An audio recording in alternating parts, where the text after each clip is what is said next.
we've just had approved and changed the first two guidance standards that we've been working on, the 18480-1 and 18480-2. Those are renumbered now officially. They will be ISO 41011 is facility management terms and definitions. And then the 18480-2 has been renumbered to 41012, guidance on strategic sourcing and development agreements. And the reason they did that is to be in the series of the new management systems standard 41001. So those, when they've been approved, they've gone from CD to draft international standards, so they're now in an approved DIST stage for ISO. And hopefully by the summer we'll go to FDIS, and the goal is for those two to be published by November 1 of this year. And when they're published, they'll be published as 41011 and 41012. Our interest here is just that, to make sure that we're in the conversation, and that's because of my personal experience with watching how first drafts turn into second drafts. In our drafts of documents, we pay attention to, especially in standards, because a lot of unsubstantiated requirements show up in first drafts. That's often because the people who are affected by it can't afford to get to the meeting, or they don't even know about it. So this didn't rise. I didn't feel anything alarming about this one, but I know as you go into the second draft, and that's why I wanted to make sure that whatever I thought was happening in the first draft, that we make sure that while my memory is fresh, that we at least have a record of it, and you can carry that on. You'll probably be starting your meetings again on this in about 3 years. Is that right? Yes. Okay. All right.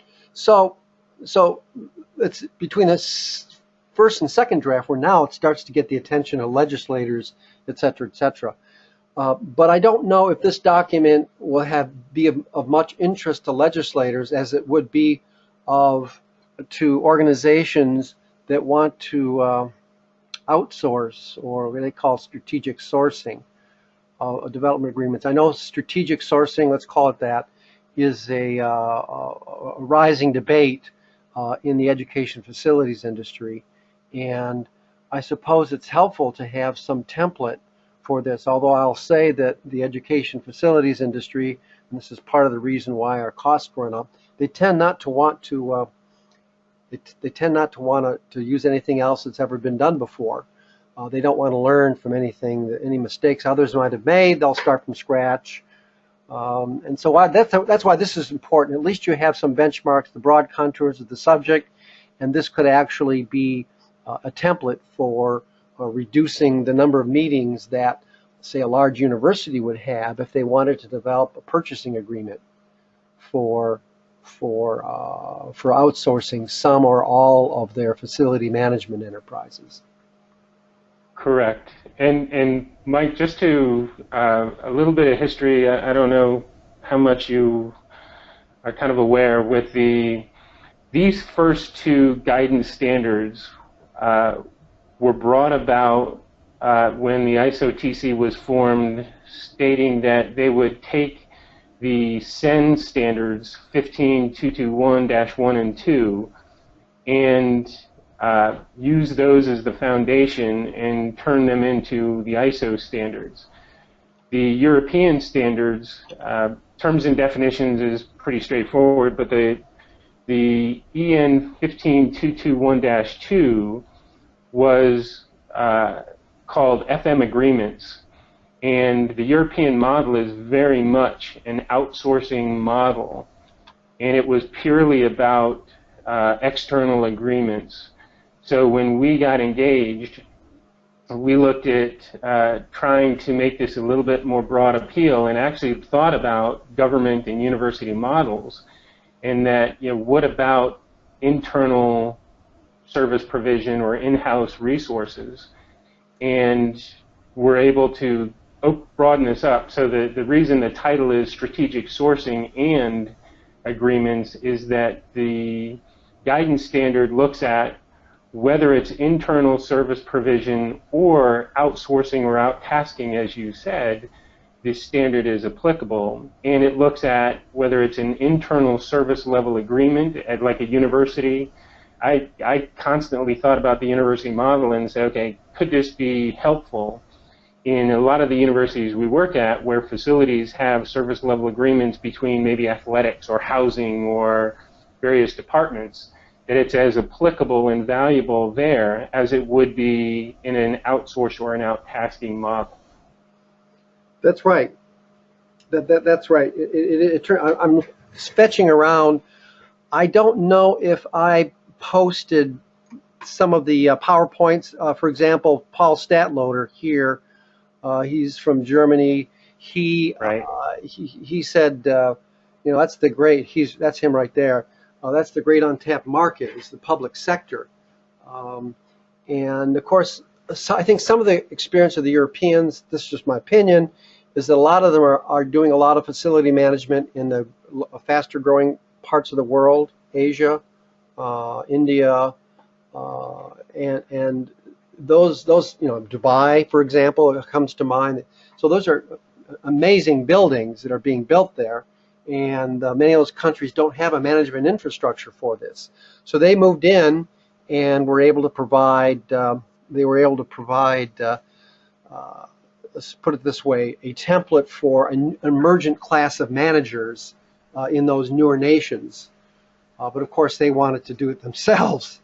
So I think that explains a little bit of why Europe seems to be a little closer to this than just because they're a little bit more ready for globalization, in my humble opinion. Right. Yeah. So getting back to how this will apply to universities, and that was part of my. I'm not sure if I still have this up here somewhere in this. I'm not going to reread it, so I don't want to bore people. If you were to examine the service level agreement contracts for colleges and universities, is there a template that could be used for that could be used as a template for there's, what do we have, 300 billion of facilities. We're building 84 billion a year. It's a large market.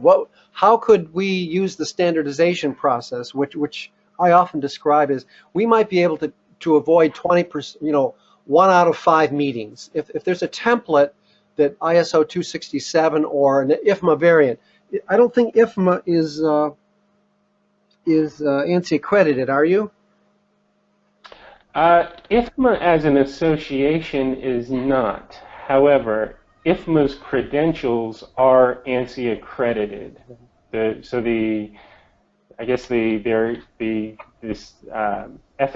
the CFM credentials are accredited.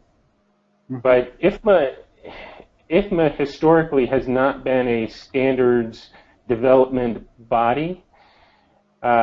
It's been, as you stated earlier, much more around the events and networking and connections, education. I think more recently it has identified the need to create greater awareness for the membership around national and global standards.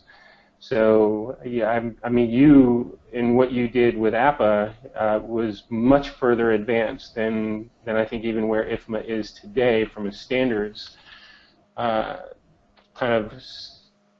area. We probably just 2 years ago created a standards committee within IFMA, and that was after we got engaged in working on the development of the ISO standards. Mm-hmm. Okay. Well, it hasn't been a core charge. One recommendation is, and I say this, we've done this with Simon Institute. We tried to do it with SCUF. We're doing it with the National Association of College and University Food Administrators. is that you also? I'm not sure if you're aware of this group. Like I say, for every part of NACUFs, for every part of organization chart. We're recommending that they become ANSI accredited and develop their own standard of care. So carrying that idea forward, we're working with them because they're also in Michigan. They're over there at Michigan State University. But that if Right. IFMA were to become ANSI accredited, you could develop a document such as, let's get back here. You could do a document such as accredited national standard for the preparation of outsourcing, or we call it strategic sourcing, for colleges and universities. And total over a period of 5 years, it might cost you $50,000 or $100,000. But then you have a template, you have a deliverable to your membership if they want to approach colleges and universities to say, well, hey, look, we have something. It appears to be a document that has because it has the ANSI imprimatur that it represents the best thinking at the moment, and why don't you, rather than you trying to go work from scratch and borrow a purchasing agreement from another university, there is an American national standard for that. Simply call it outsourcing of college and university facility services. I often make a joke, I say this tongue in cheek because we struggle a lot to get the education industry leadership to understand what the American National Standards Institute does for the U.S. economy. So I often have said one way we could teach them is if we were to develop an American national standard for tenure in public universities. You can come up with a standard in anything if you think you've got an idea. We're working now on healthcare administration with the University of Texas. Healthcare administration, that's $2.8 trillion every year. And somebody at the University of Texas is proposing an international healthcare administration standard. That's a big deal. An even bigger deal, would probably get me killed, is to try to act upon my little thought experiment, how to teach the leadership of the education industry what American national standards do for you. So taking it back to what might be possible for IFMA, since APA is on a total cost of ownership document, that you could get use your experience with the consensus processes of ISO and translate that and recommend your own project. And then you probably, some of your members might be interested in that. And my point, where I believe it helps my industry, is that now not everybody's starting from scratch. It means there is a document out there that bears the ANSI imprimatur.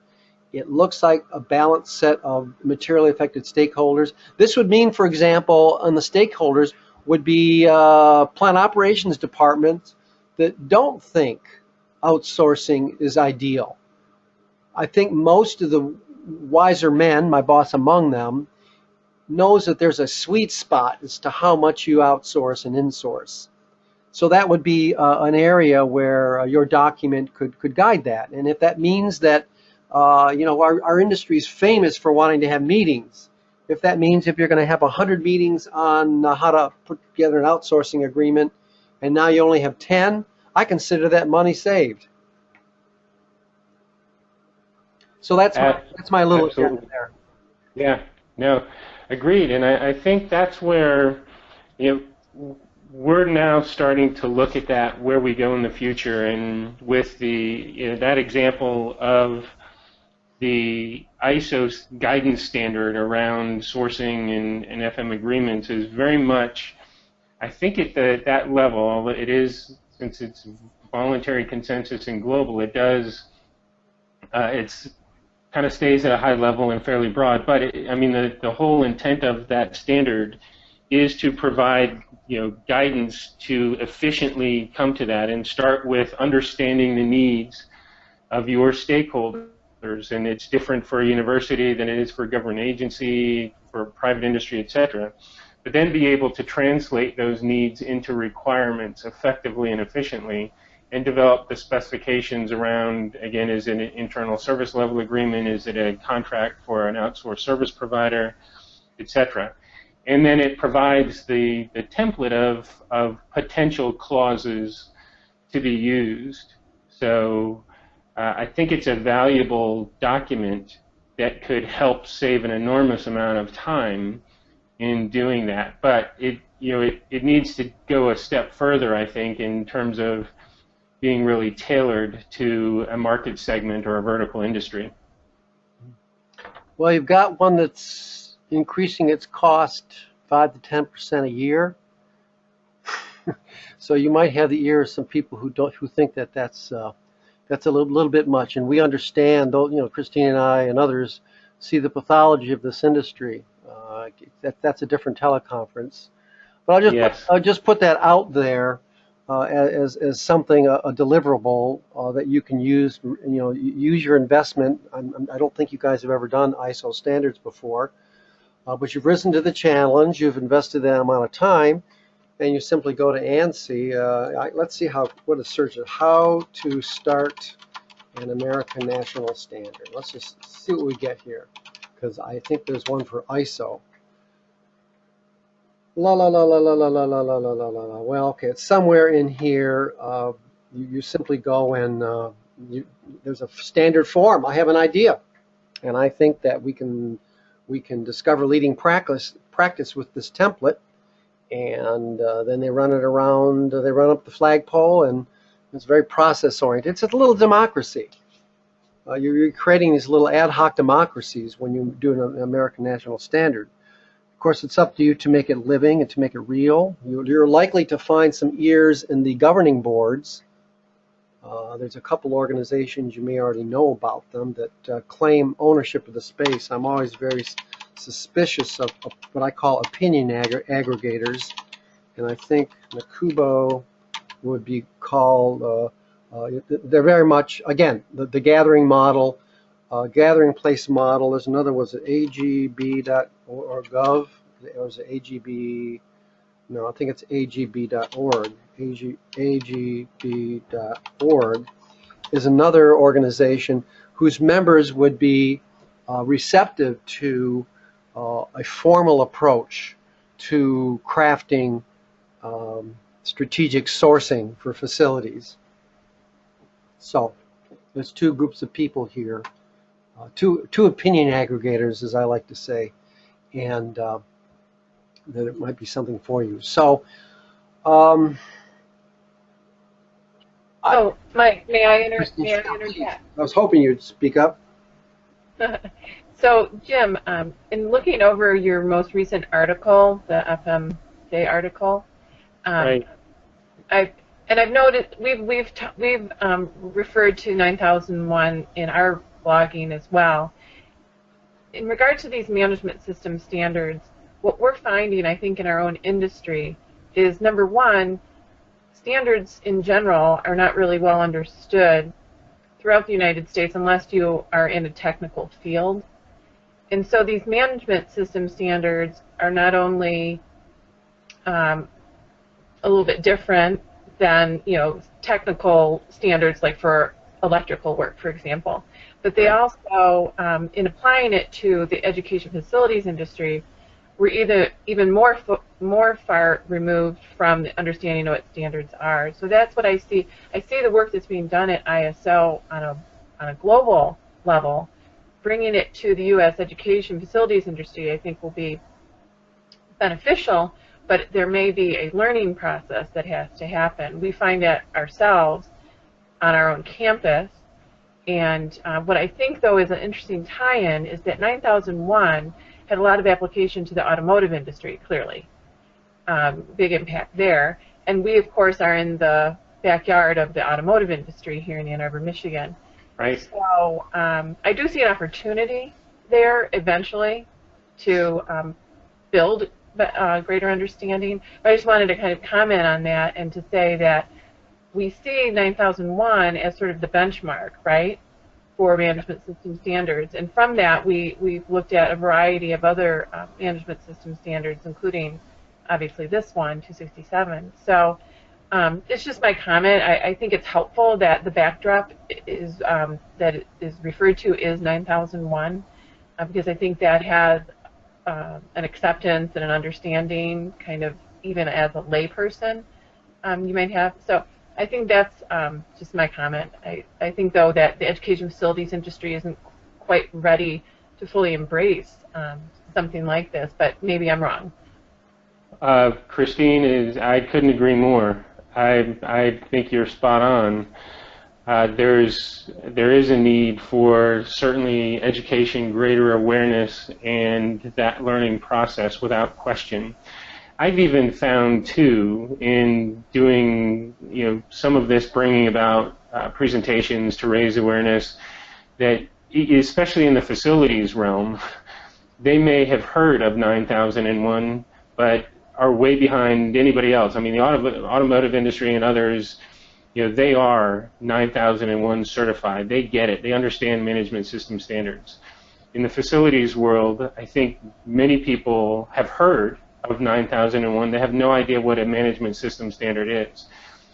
So I agree that's the benchmark, but what I'm finding is right now, we're actually gaining a little traction and seeing success in saying, okay, well, people certainly know ISO 9001, but they don't know what it means. However, there's a couple management system standards that are getting a foothold in certain areas, and that's the ISO 55001 around asset management, and even now the newer ISO 22301 business continuity management system standard, because those start to relate to what facility managers do. A big part of a facility manager's role is asset management and business continuity. So understand that that's starting to give a little bit of understanding of what that may mean in gaining traction. And we're seeing it in large service providers. Again, it's the JLLs, it's the CBREs, the ABMs, the Sodexos, Aramarks.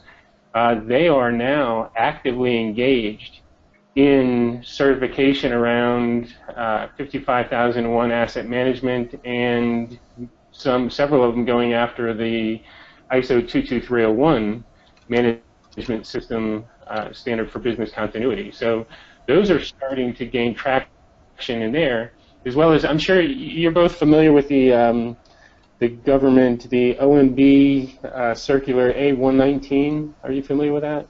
Yes.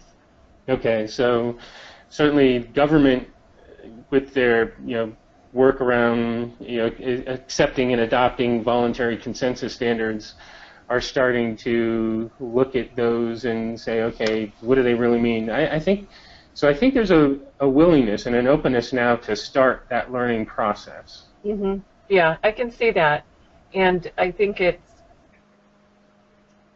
9000 ISO 9000 certification is, I don't want to say it's ancient history because it's not that old, but it's not really a new thing. Do you know what I mean? It's not like making headlines. Exactly. And so it's, for those people that are involved in that industry that is really affected by it, then those are the people that have an understanding of it. But it's not anything that is, more widely understood in other industries, such as the facilities industry. I mean, it's just not something that people think about, and I think that tie-in will be really important.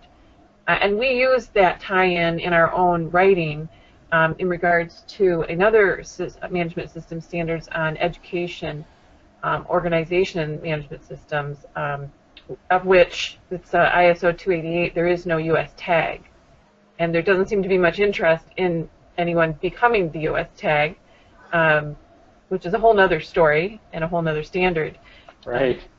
But again, it's interesting when you look at an ISO standard and see, the multiple, countries, geographies, places that it could impact, and then you look at this other one, you know U.S. involvement on it, and you think, okay, is it ignorance or apathy, Mm-hmm.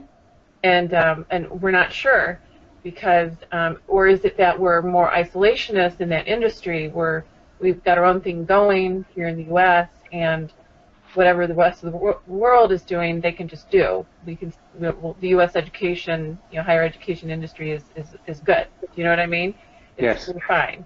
We think we're fine, but maybe we're not fine if somebody else is setting the standards besides us. Right. Can I add a little bit to support your earlier points, Christine? And I think I lost my spot on the ISO standards. Just maybe a little bit of perspective on the genesis of that document. Number one is that the automakers after World War II were needed to trade among themselves better, and they needed to have apples to apples comparisons. And as the need grew for them to take parts, to buy an alternator from Brazil or a plastic widget from someplace in Hungary, they needed to have some basis for exchanging and understanding what something really was. So that's why I think the auto industry, in fact, you'll still see some trucks driving around Detroit that has the ISO 9001 brand. It's basically a stamp that you run your show as well as you can according to the standard. Of course, it's applied a lot of conformity assessment revenue for a lot of organizations, but so that's why I think 9001 was more understood in this part of the world, a large with manufacturers that had to trade around the world. Second point has to do with just the history of what was happening after World War II. ISO was developed in Europe after World War II. I think it's 1954 or something. And I go back to the point is there was not a middle management class in many of the nations where we needed to trade, where our end markets were. And so they needed the developing nations, frankly, to teach they need the developed nations to help the developing nations how to put together a management class. And so that's the 9000 gave them a template for that. So things like accountability, you don't bribe your customers or their suppliers, all that kind of stuff, which is part of a culture. Like they're still struggling with bribery problems. So now, fast forward to the education industry and the education facilities industry. They have never traded. They're a local operation, but they're not trading across borders. The academics, at least on the business side, are highly localized. These are cities within cities, and so they don't need really to collaborate across. And you can see in our we try to convey that we take an international point of view, but it still is, as Christine says, rather much a local operation. Now, I don't think we can really go too much longer. No serious discussion about trying to manage our costs, even on the facility side, which is only about 300 billion out of 1.2 trillion industry. It's about 25%. That includes furniture and security and the gas bill, that sort of stuff. And the football stadium, that's what that 300 billion is all about. We can't go that long. Now we can see it. We can see how other nations have solved this. But we actually have fairly good managers in the United States. They may not be adaptable, but they certainly could go their own way, and there were enough people around them, unlike some other developing nations, to teach a middle manager how to do stuff. So he's going to be your typical middle manager right now in the education facilities. If he's in the first 10 years of his career, he would be interested. But if he's in the last 10 years, he couldn't care less. And the correlation between the age of the facility managers the correlation, their attitude towards standardization and their average age bears a strong resemblance. It's a good way of life. You get paid fairly well here, and you get you don't get a pension, but you get good retirement benefits, and you're in a college town, so you can live your whole life in your 20s. So you can coast. You can coast.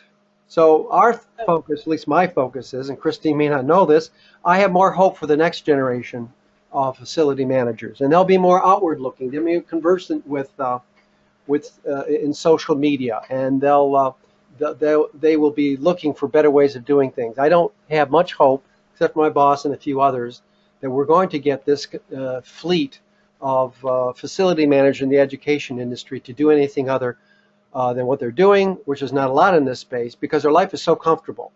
But the next group doesn't feel that way. So if IFMA has a business plan, it strikes me, let's get back to your page, that you would try to reach out to this next group of people who would be more outward looking.